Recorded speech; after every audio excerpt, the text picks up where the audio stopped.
You supposed to feel like you don't want to be in that marriage no more. You supposed to feel like you don't want to be in that relationship. If it's doing what it's supposed to do, you should feel like you don't want to be there.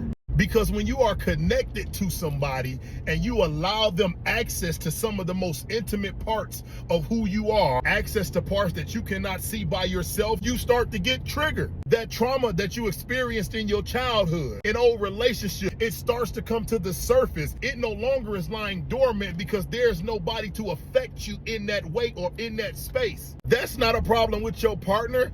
That's a you issue. Those feelings is coming out of you. That trauma is coming out of you. That is God highlighting something about you that he is allowing you to understand.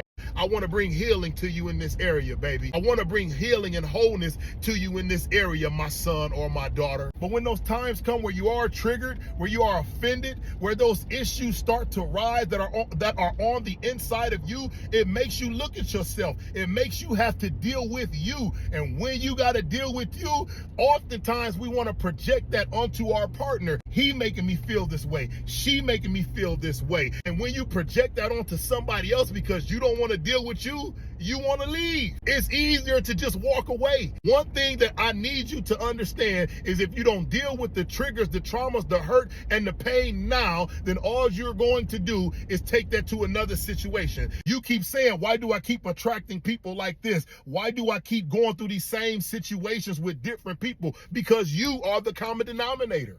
You got to deal with you. God is trying to take us back to the image and likeness that he gave us before the foundation of the world. There are ways that God made you, but there are also ways that trauma made you. There's also ways that you reacted, responded, perceived, and processed the trauma and took on a different identity than what God intended for you to have. But at the end of the day, if that marriage or that relationship is working like it's supposed to, you should feel like you want to leave because it's causing you to see yourself in ways that you don't like yourself.